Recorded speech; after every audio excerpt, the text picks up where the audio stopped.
Hi everyone! Welcome to episode 12 of Behind the Masterminds. And today we have Eric from ESCAPE, but we're going to introduce him a little bit in detail after our raffle drawing. Yeah, real quick, Eric, you're able to hear us, right? Just want to make sure we have a clear connection. Okay, great. Awesome. So our raffle drawing winners are going to be from episode 10 of our show with Angela and Peggy from Cracking Mysteries. And there are so many people who entered because their soup collection is going to include a personalized soup game for the winner, a mug, a large decal, and a face mask. Oh my god! Yeah. I wish I entered myself, but I can't. Ooh, lucky winner. Let's see. Okay. What else that? Ooh, Chen Newman. I think this is Glenn or It's your handwriting. My handwriting is so bad, but I will find the right winner. Yeah. Congratulations. You just have to watch the whole show to find out.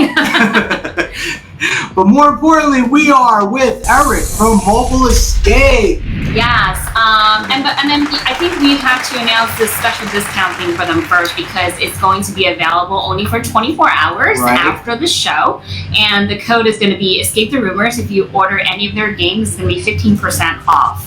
But this is only going to be available for 24 hours, so... From after the show. Yeah, after the show, so you better get on Go stock up. All right, so... and also just wanted to mention, if you guys have any questions during the interview and you want to puzzle Eric with it, definitely put it into the chat and we'll be able to we'll relay those questions over to him. I mean, if now's the time to ask him. You got the guy right here in front of you. Yes. So we are at episode 12. Wow, we're just climbing up. Yeah. Do you want to introduce Eric? Sure. So Eric Reynolds, let's get down to business. He's the co-founder of Mobile Escape, as well as an author and an MBA grad. Together with his business partner, Paul Harvey, who's not here right now, but we have Eric. They grew Mobile Escape to be one of the most innovative escape room companies in Canada. Yeah. Mobile Escape has serviced hundreds of thousands of guests in their mobile units with an emphasis on education and the goal to awaken wonder. Hashtag awaken wonder. Yeah. In addition to their mobile escape rooms, Eric's company innovated a new genre of escape puzzles called tabletop escape games. When COVID hit their business, they reinvented themselves to develop Escape Mail, which has expanded rapidly across Canada, most of the US, and over a dozen countries. Eric is delighted to be able to design experiences for thousands of escape mailers and puzzle solvers worldwide. And we thank you for that, especially during these difficult times. We're staying at home and having something to do and keeping our minds sharp. Thank you for that. Yeah, just out of curiosity, before we start our questions, you said dozen countries. What does that include? Like, where are you expanding to now? I don't know, like Australia, New Zealand, lots in the UK, Greece. One came from Finland the other day. I don't know what they all are, but there's quite a few. Wow, that's like everywhere, it feels like. All right, so our first question for you is, how did the idea of Mobile Escape came about? Like, are you? I'm assuming that you are both escape room and puzzle fans. Yeah. So the story goes, I think, as most people who start an escape room, they do one first, and they kind of go, I could make one of those. I think I've heard that story a lot from escape room designers. So. So I made one, and in my backyard, and in your backyard. Yeah. Wait, were you charging people to come into your backyard? No, I just invited some friends over, lock them in the garage, and say, try and get out. So nice. So that was a lot of fun. I actually really, really enjoyed that. I enjoyed it so much, I was like, I think I want to do that again. And then the other thing that kind of happened is we were running a conference. I was working at a marketing company. And I wanted to have an escape room come to the conference. Like, you have hundreds of people, and they kind of sit and look at their phones all day, and then pretend like they actually mixed and mingled. But I thought, man, it'd be great if they actually got to know each other a little bit more and go through an experience like an escape room. So I looked it up, and at the time there was no mobile escape room providers. So the idea was born. Wow. So just a little backstory. So I actually was, I teach hip hop dance classes. I have my own school. So I was invited to teach at Google headquarters in New York City. And I'm walking around this huge building, and I'm like, you know what would be great here? If you had an escape room on site, because everybody there, if they talk to each other, it's like in passing or in a lunchroom, but they don't really bond or like communicate, especially intellectually. So I was like, it would be perfect to have an escape room here. You get them to mix and mingle, and we were so close because it was like right before COVID, and now, I'm still hoping that we can get one into Google. Yeah, that'd be cool. All right, so our next question is, I know you had mentioned that you changed your model of the business during COVID. What was that like a positive change that you wouldn't have thought of, if COVID didn't happen? And also, like, are you profiting more from this model of business versus your previous mobile one? Yeah, those are good questions. The first question, we would not have done this if it weren't for COVID, definitely. We were looking at our busiest season ever with our mobile unit booked every day, multiple times a day. Our whole spring calendar was full. We had all our staff trained, ready to go.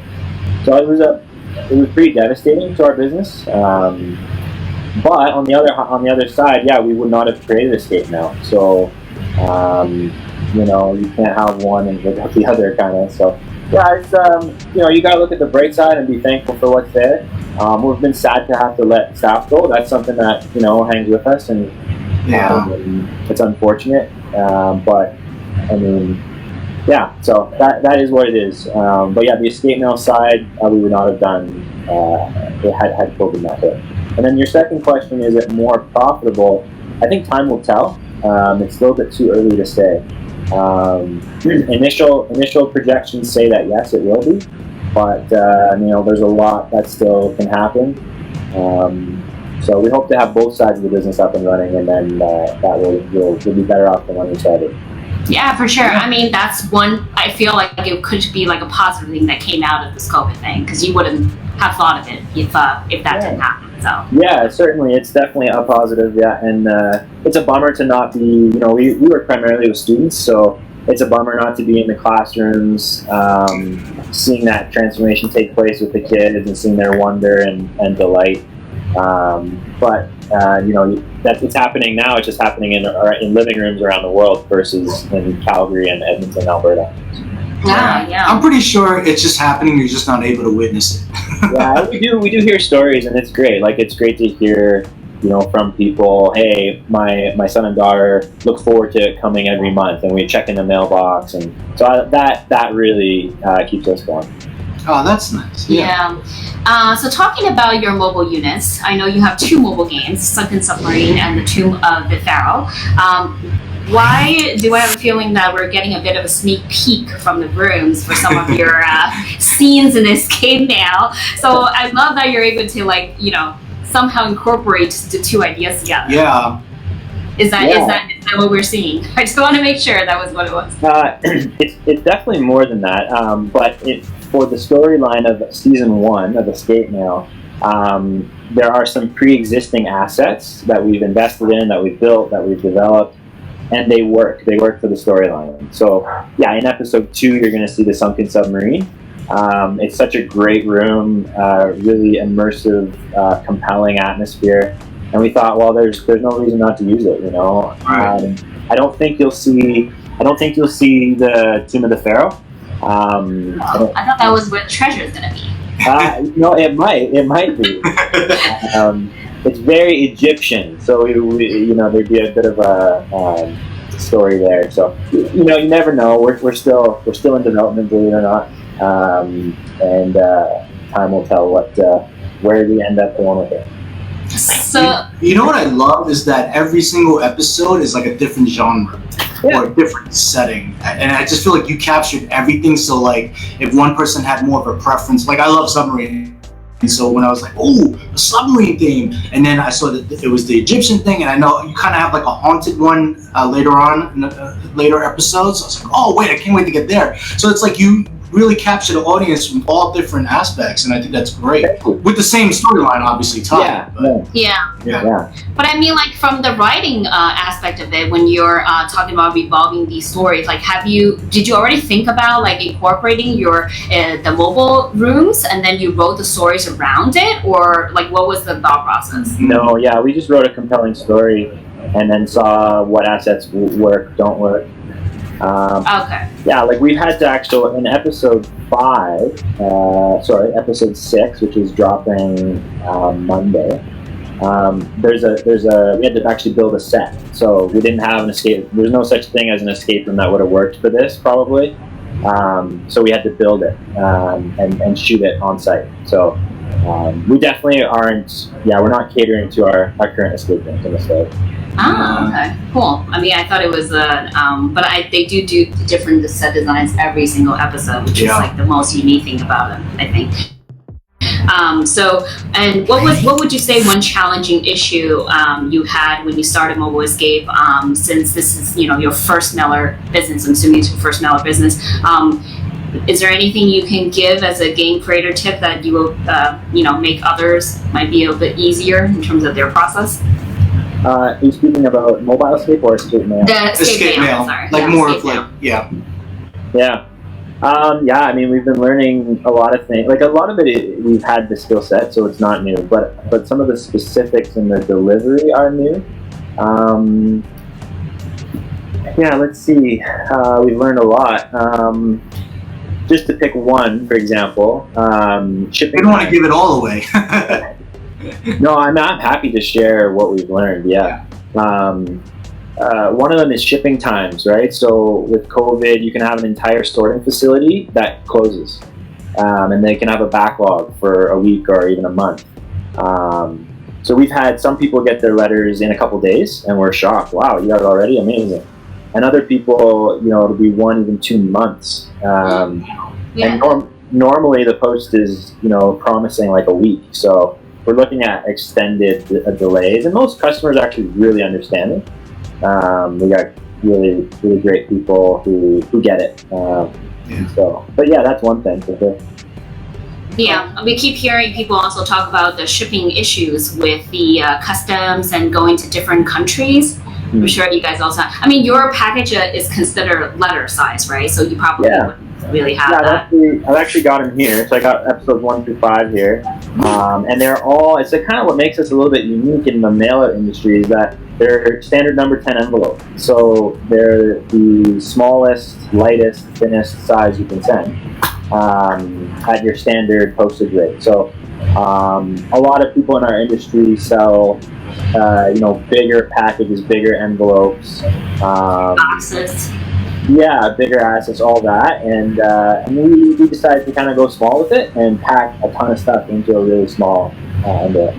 Yeah. I mean, you definitely do. I mean, in such a small packaging side, there's a lot in there. But also with the use of like signing online. I think they incorporated other aspects of the game that's more than just in the envelope. Mm-hmm. Most of the clue papers and whatnot you can utilize along with the storyline and the website puzzle clues to create a story, which is pretty cool. And I think it's great because a lot of times when it's tabletop games, you're stuck at that table and you're looking at things on that table, but then now if you're incorporating like transitioning from the laptop, going back to the table, like it's keeping you moving intellectually and physically. So I think that's, Thank you. Yeah, that's what we're hoping for. How big is your team there that you're able to, have like a graphic designer, you also have people who does the website stuff, and obviously the miscellaneous things, the shipping, like how big is your entire team? Yeah, I'm glad you mentioned that. The title of this show being MasterMinds, I feel a little sheepish because it takes so much more. Like, I think there might be a misconception that you have one really smart person on your team, and that's not the case. In fact, I've made the mistake of trying to do it all, and that's not how you succeed. So I'm very, very thankful for our team, and I think it takes a team of perhaps masterminds, but perhaps just normal people working together and to do awesome things. So we were a team of 10 prior to COVID, We had to downsize drastically, and now it's primarily Paul and myself. And we work with a number of part-time and or freelance contractor workers. So it really depends on the episode, depends on the needs, it depends on the specific deliverables really that we would bring people in for those the skill sets that they have for the project. I mean, you kind of have to keep the cousin though. JJ's awesome. I spoke to JJ yesterday actually. And JJ was full-time with us, but he has moved on to other career opportunities, and so he's committed to being JJ for the season. So okay. I was like, no, do you have to kill him during the season? You'll get more JJ. Too much reveal here. All right, going on to our question 5. Yeah. Would you want to? Have you completed all 12 episodes of the game yet? And was there anything you'd like to go back and change? Change is still doable at this point. Like, are you able to do that? Yeah. So first part of the question, we're not finished the season. We've got a plan for it. Kind of know where it's going to end up, but we don't know exactly how we'll get there in every way. We're typically looking at 2 or 3 episodes ahead of the current episode. Planting little Easter eggs here and there, referencing past elements, planting elements that'll be useful in future episodes. But we don't have it scripted and tied up in a bow, definitely not. Which is why we rely on our customers' feedback. Like, we really, really value feedback, and we take it seriously and we act on it. So, a great example is we had a customer challenge us and said, hey, in episode 4, you guys did a great job with your passport, but the baggage tag felt like underdeveloped. So right away, we ordered a reprint. We redesigned and reprinted all of them. And the new ones are going out and they look great. So we're not afraid to go and change past episodes and modify them and make changes to kind of what we have done. We'll reprint. We've done reprints and reissues all the time. So we're really thankful for our customers. Great. We have a question from Krista Jones. Hey, Krista. She wants to know that she's saying that's a huge size shift. How has that changed how you approach things? So he's talking about the employee size shift. Yeah. Yeah, I think. So when we were Mobile Escape, we were big, but we had like 2 cities, and we were running programs every day, sometimes multiple programs in a day, and the programs were quite predictable. Like, we knew what the programs were going to be and what skill sets we needed, and so we could hire for that. We could hire a team to deliver those programs. Whereas now, what we're developing, what we're doing, it varies quite a bit each month, and the skill sets required are different. One month we're going to need a lot of work on audio, and then another month a lot more on video, and then one month no video. And so, we have to work with people in such a way that it can ebb and flow, it's changed our perspective to be more global, actually. When we go to hire, we're not really looking in the city anymore. We're looking around the world for a massive pool of talent. Right. And we're very, very delighted to see that there is a great talent pool through different websites and different channels where you can find really talented people. Yeah. So I mean, you're more like job specific versus saying like, hey, I'm full-time hiring all these people, but maybe I'm not going to be able to like provide them with a full-time, amount of like work. So I might as well go specific and pick the ones that are actually, needed, that have that special talent in order, to apply it to certain areas. That's right. We do have staff in the city part-time, like to package envelopes and administrative support, fulfillment support. Those are some part-time positions, and they'll grow as we grow. But you're right, in terms of the creative development, until we reach a certain threshold, it doesn't make sense to bring people on full-time. Okay. That's true. Our good friends from Team Bluefish. Ace from Bluefish Games, he's saying that they designed their first escape room in the garage as well. How did you change your playtesting style once you changed to Escape Mail? First of all, I love Bluefish Games. Like, if you guys are listening, you guys are awesome. I solved one of your episodes the other day, and the word that came to my mind was whimsy. I just love the the feel of the game. So you guys are doing great. Yeah, how did the style change?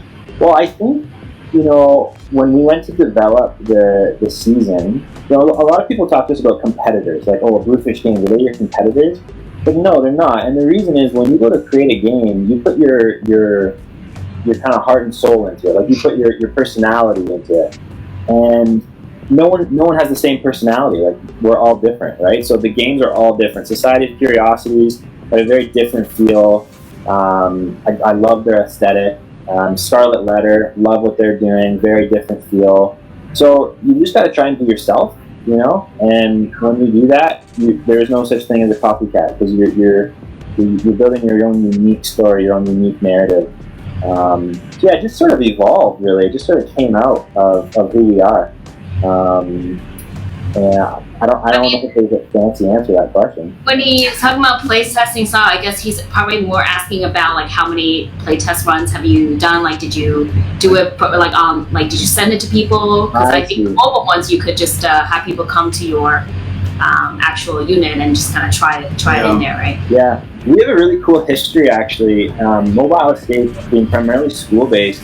We live in the prototyping world every day. So when we go to the school, we actually build models of escape room games with students. Wow. Or we'll build a full room. We'll actually spend a week or 2 weeks or 3 weeks with a class, and we'll build an escape room in their school. So we have an honest prototyping background. And we're constantly, like, we have scraps of paper lying around, and we're folding them and trying things. We even have like a prototype like bin that we bring to schools, and like the best ones would make it in the bin and we show them to the new students.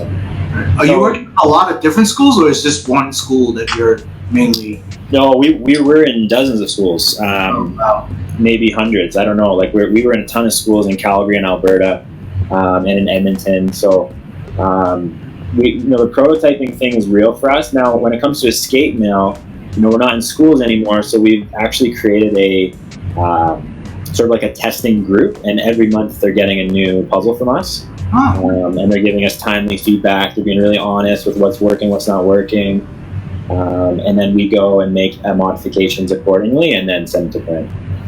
Well, that sounds good. Cool, yeah.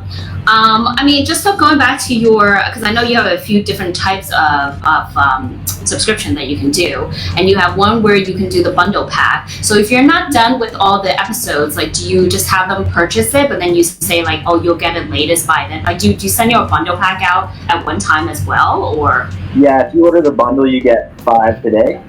Okay. And then actually, starting Monday, you'll get 6. And then you'll get them every month as they're released from now on. So. Oh, okay. So it's still like every month, but like the bundle is just cheaper in terms of price. Well, you get the whole 5 all at once. Yeah, you get. So basically, how the bundle works is whatever we've made, you get all of it right at the start. And then as we develop new ones, you get them. So come March 2021, a bundle will be truly the whole season. You'll get everything all at once. March 25th. Okay, so that's your end of the 12th episode. Yeah, that'll be episode 12. Yeah. Nice. And there's a season 2. we don't know yet. We're gonna get to that later. We don't know. We gotta renew another. Yeah, we'll say that. Don't answer that yet. I always get in trouble. Okay. So this comes to our most exciting little secret phrase. Yeah, if you guys want to type in this phrase, you might get a chance to win one of their first episodes in the Escape Mail series. The first episode, which is Family Secrets. Wow, great game. And the secret phrase is "Your secret is safe with me." Yes, make sure you type "Your secret is safe with me" in the comment section below, or anytime from now until episode 14 on IGTV, YouTube, Facebook Live, and you will automatically be entered into the raffle. Yes. So you could win Family Secrets, which is a great game. Yeah, and I think once you get that, you'll probably be hooked, and then to order the rest. Yeah, you're gonna want to know what happens. Which is what the 15% is good for. All right, so going on to our 6th question. Mm-hmm. How do you control inventory, since your games could be ordered as a single game, monthly subs, or bundle packs? So, like, how many extras would you usually print? Yeah, I love this question. Yeah, we print, in order to save on costs, we print in large batches. So the print, like normally how print shops work is, as you scale, like as you print more and more, you have increased savings per item. And so we'll do runs of like 5,000, and then we will just hold the inventory and assemble as needed. And we try and stay a few hundred items or envelopes ahead of the demand, so that we're never in a bind. Sometimes we'll get large orders, like we had an order for over 400. So we try and make sure we have a buffer so that we can fulfill those orders instantly. But we're also able to assemble pretty quickly. So as long as we have the inventory, there's capable workers who can make those envelopes quickly. So the 400 order, is that like one order and then maybe like the company's ordering for all their employees or something? Exactly. Yeah, companies, nonprofits. I actually just got off the call before this call with a custom job. So we actually made them a custom escape room, in an envelope, and then they solved it over Zoom together for like a launch event. So yeah, we do a lot of different kind of creative stuff like that. Is that like a corporate thing, or is that more for? That one was actually, so we do corporate as well, but that one was actually education. So it was a university here, University of Calgary, and they had like a kickoff event with their students, and they mailed them all an envelope and said, "Do not open." And so they were all, wondering what was in there, and then finally on the Zoom call, they said, "Okay, ready? All of you open your envelope." And they split them up into teams, and they solved it right there on Zoom, and that was a lot of fun. I just got off the call. So cool. Wow. Yeah, we need to move to Canada. It sounds like there's so much opportunity for different things that incorporate. And people are nice. Escape rooms. And you're all very nice. Were you guys plan to do that like right at the beginning? Or was this like an add-on feature that you're like, no, we're gonna do this in every episode? Yeah, one thing that's really important to me as a designer is multidisciplinary or multi-platform. I think there's no reason why you can't, be multimedia. And I think sometimes we get locked in a way of thinking like, okay, it's escape mail, so the only thing we can send is mail. And that's not true, right? Like we can do anything. So yeah, I think video is just one possible medium. Video is an incredible medium in a lot of ways. The most widely consumed content in the world. Audio, video, it's got great visual presence, carries a narrative, everyone's used to watching. So it's a really great medium in a lot of ways. Great for driving plot. Like we're really in episodes 5 and 6, we're really driving plot with video. And I think that's important because when you open mail, it's got like a past tense feeling, like it's already been done. This has been sent days ago, so it's not current. Right. But if you can hook up to video, it gives the user like a real time live feed kind of feeling, and I think that's really immersive as a player. Yeah, I mean, we definitely felt that because first of all, this one doesn't like to read. So then, like when a video happens, it's like, oh yes, there's an option. Like I could just like skip through the text. Ooh, and tell me the story. Tell it to me. Yeah. Yeah, true. And that, and also I think the fact that imprinting some images in our heads kind of really helps us build the story out. So it's like, oh, what does the submarine look like? He's in a submarine. Yeah, so like, where exactly is the submarine? And then you look at the submarine, and you're like, okay, this is kind of creepy. Like he's here, he really needs our help. We gotta get him out. So that the urgency also comes out. But it's not only that. I appreciate the style or the way that you shot it, because you could just show a submarine and show a person in there, but showing it the way that you did, I don't want to give anything away, it actually makes you feel like you're trying to communicate or you're doing something, that makes sense from where you are. Right. Yeah. Yeah, we're always learning too. Like, again, the MasterMinds title is, I'm sheepish around it because we're learning so much all the time and we're getting better. Like, one of the things you asked me if you had any like regrets or learned anything. Like, I think episode 1 might be our worst episode. And so the great thing about that is everyone's going to get more and more satisfaction. As the episodes go on, they're going to see, more immersive storytelling, because we're learning as makers always. We're getting feedback from customers. We're taking it very seriously and implementing it. So I think it's just going to get better and better. Do you know the whole season? Like, do you know the whole story, or are you, as you go, you're writing, you're coming up with like plots and endings and all that stuff? Yeah, so you cut it there for a little bit, but I think I understood you. We know where we're going to end up. We don't necessarily know every step along the way. Okay. And we're kind of planning 2 to 3 episodes out concretely, so I can tell you what's happening in episode 9. But 10, 11, 12, still up in the air. Almost there. Yeah. And how long does it take for you to like write one episode? Do you do them like one at a time, or like do you usually do that like right after one mails out and then you continue on, and like is it a whole month period that takes you to develop it, or? Yeah, it's typically a little bit more than a month.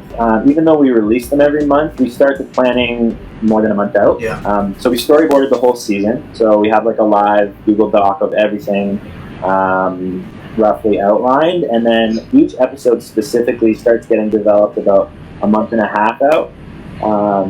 But even that I say with a bit of a caveat, because like I'm dreaming about things all the time. Like our whole team is thinking, oh, wouldn't it be great? So you kind of stash an idea and you don't know when you'll use it.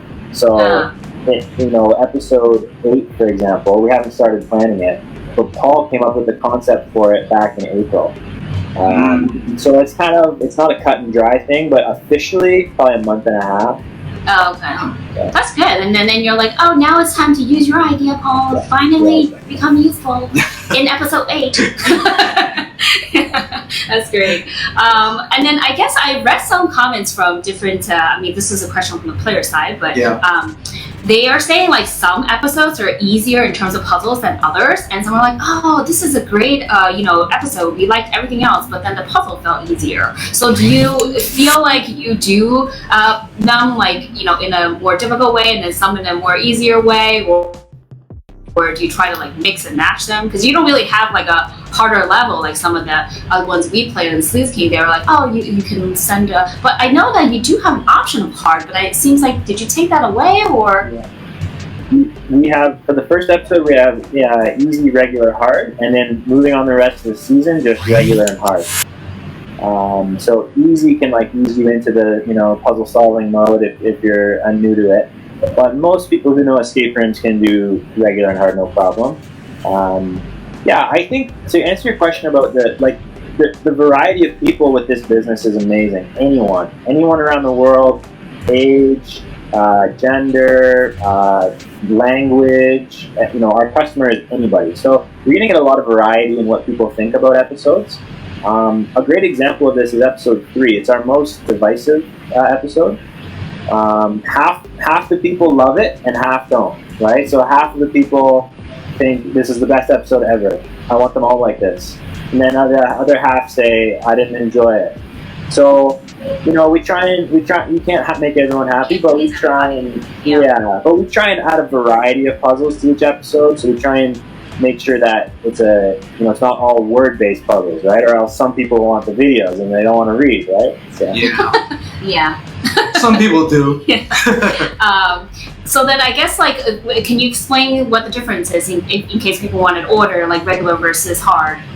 Yeah, the most common difference, it's different every episode, but the most common difference is in regular, you receive a flow card. So the flow card, what it does is, it kind of gives you that escape room feel. When you go from one room to the next room to the next room, it's that feeling like, okay, at least they're telling me what I need to focus on first. Whereas with hard, you just get all of it. And you don't know what's first, what's second, what's third, and that's kind of overwhelming to some people. So if you like a bit more structure, I'd go with regular. So it sounds like it's the difference really between like playing a linear room and playing, just going off and, finding, searching, and then, solving everything, coming together. Yeah. I think I'm like half answering Chris's question, but basically there's no differences in puzzles or anything you're getting in terms of context. There is differences in puzzles. Yeah. So a good example would be in a regular episode, we might circle the information that you need to focus on. In a hard episode, we wouldn't do anything, and you kind of have to just notice it. Yeah. I think we felt that because the first one we got was the easier version. Right, it has we more had direction. A flow card. Yeah, and then the second one was like, nope, you're on your own. Yeah. And that can be a lot for people, but I think a lot of people like it. They like the autonomy of saying, I was on my own, but I did it. Like, I figured it out. Yeah, I actually get more confused when I'm supposed to follow a specific order, because then it's like, wait, there's all this other stuff that I can do right now, but we have to do this. So why are we doing this? And it makes me question, like, you know, why is it in this order? And then I overthink.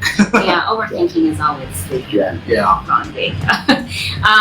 So some of the players that are international, I'm assuming that you're shipping internationally, like everywhere right now. So can you inform if there'll be any like custom taxes for certain countries, or have you heard any responses from there? Like, are all your mailers are generally the same size and weight, right? Unless one of them kind of sticks out.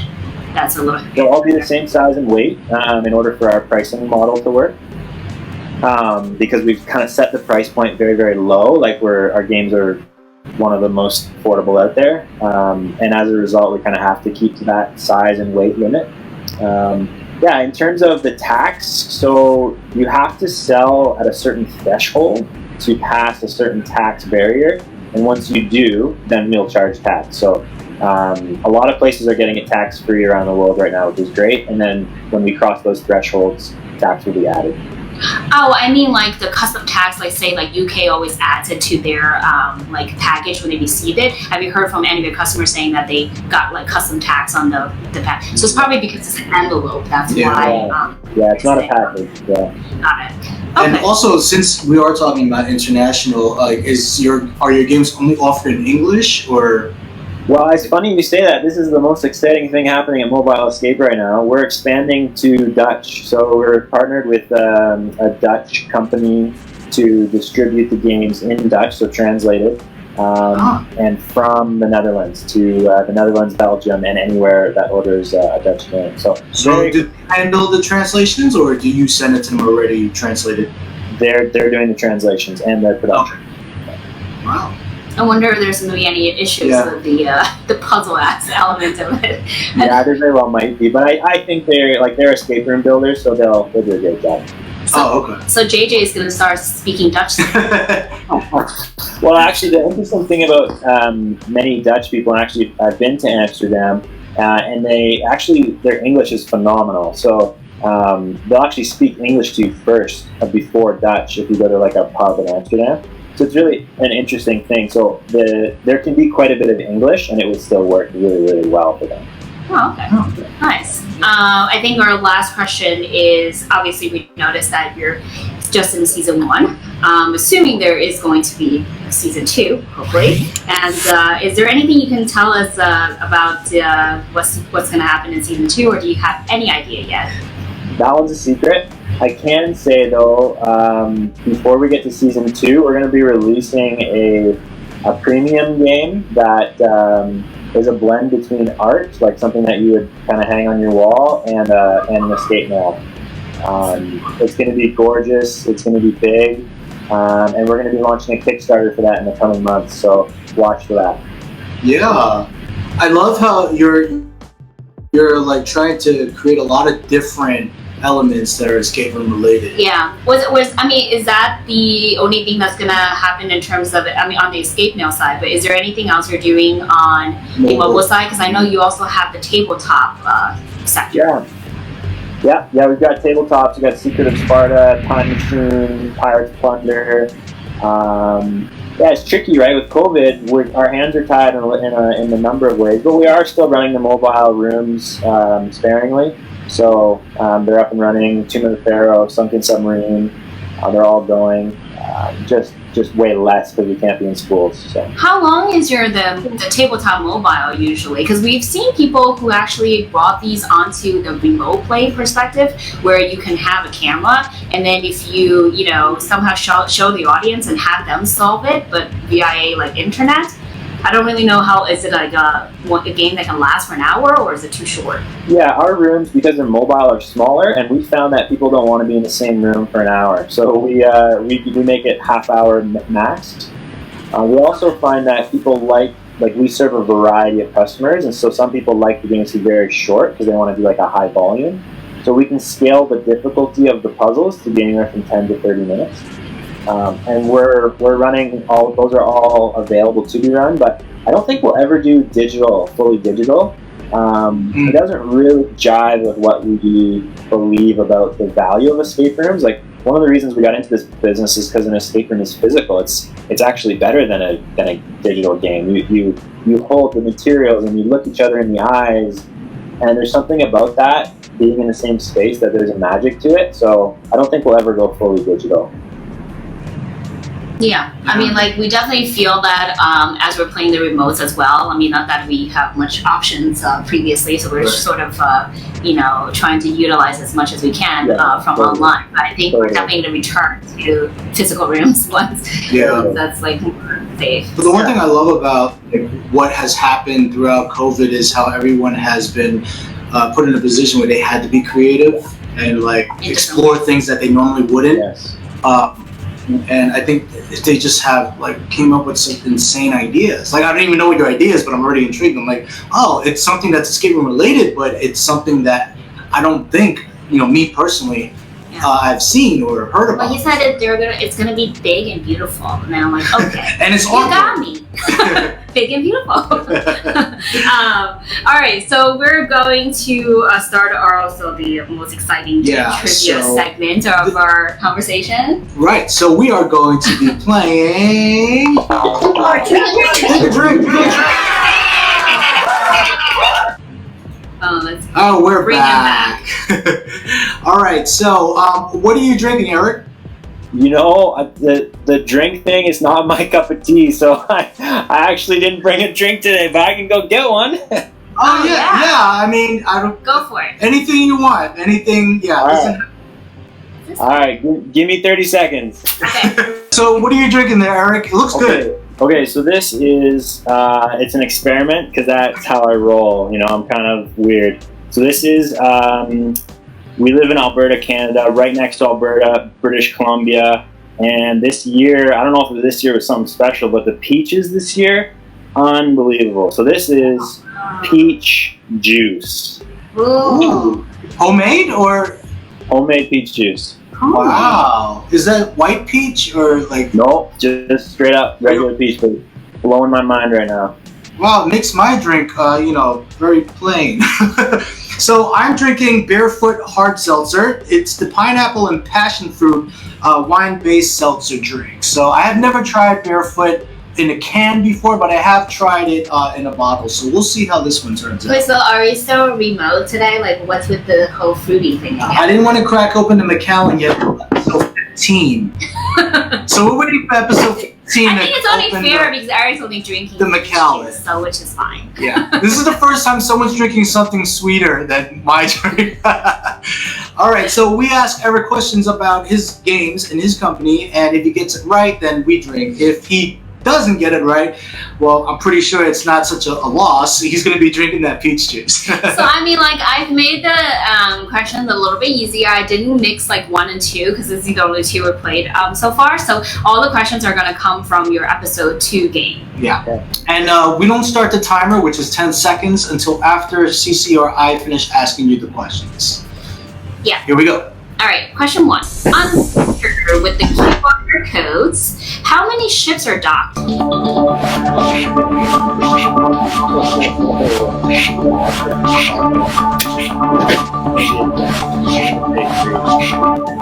many? Wait, what was that? I was going to say 3. 3! Good job. You got it right. Good job. Gotta ease him in. I know. I think he's playing it off just like, oh, that's a hard one. That's a hard one. Yeah. But he actually knows. That was a tough one, actually. Good. Pretty good. Yeah. This one's better than the other one. I think anything cold right now is great. Yeah, that's probably true. Oh, it's very refreshing. All right, let me reset this timer because it can be finicky. All right. So, number 2. On the wallet photo, what's the number next to the letter K? So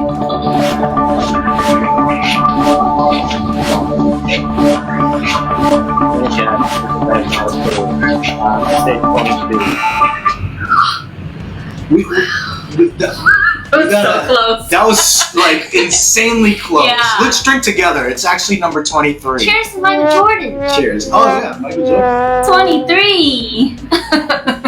All right. Also, if you guys know any of these answers and you want to help Eric as a lifeline, be more than happy to hear your your answers. Okay, we're reset. And Yeah. number 3. On the emergency protocol paper, the one in red color, let's wrap the things around. What digit is this binary code? He's like, let's give up now. 00110110. Let's see, what number would you have picked? You might have picked a 6. Is he looking at my paper? What's going on? Is there a camera in here or something? This is so creepy. Good job. That was right. Don't play Lotto today. Like, what are you doing here? Wait, unless you memorize the binary code. Definitely not. Oh, wow. That's awesome. I was thirsty anyways. That's so creepy. All right, let me Okay. reset I this. feel like we got, or like another I'm camera. in hoping this Cece apartment. came up with something a little bit. All right, These are hard. Like, unless. it's not Eric Unless- hard though. It has to be Eric hard. My episode 2 is closed, so I'm not peeking. Okay. Yeah. Number 4, on that same piece of paper, the one that she just mentioned, what letter is Morse code ...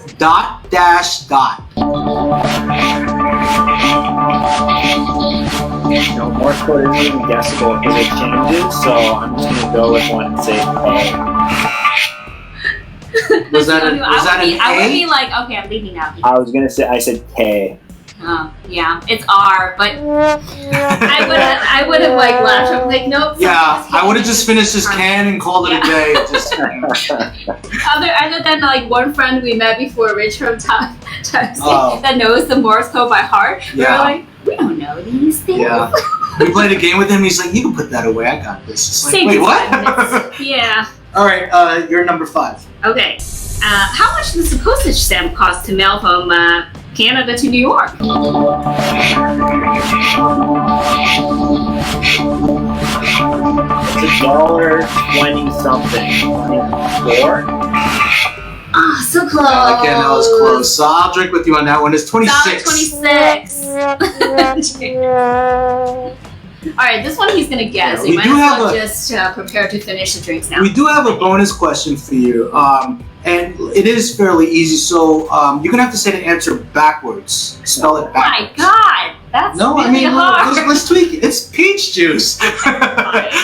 All right. So once you know the answer, if you can spell it backwards, I will finish the can. If not, we both drink, even if you said it right. Okay. All right. The bonus question for you is, what's stamped on the back of the envelope?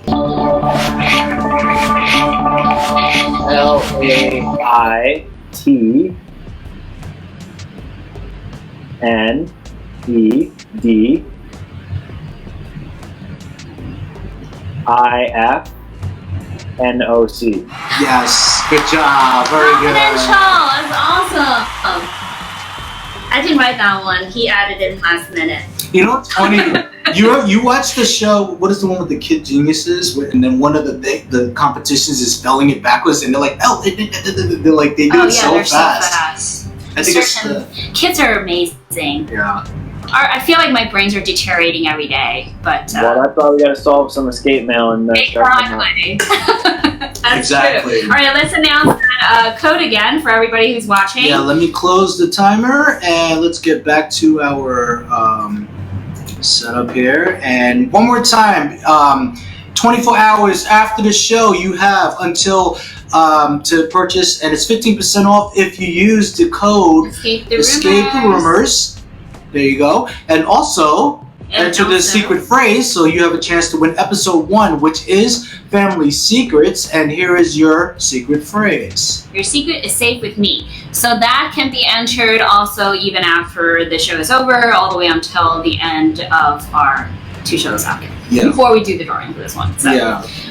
Anywhere that you see this video, just type it in and cross fingers. Yeah. And thank you so much, Eric, for today. It was a lot of fun. I hope everyone enjoyed the show. For our next show, we're going to have Scarlet Letter, like we mentioned. So I hope everyone enjoyed, and we'll definitely be looking forward to more episodes coming out from Mobile Escape. Thank you And so also much, Escape Eric. Now.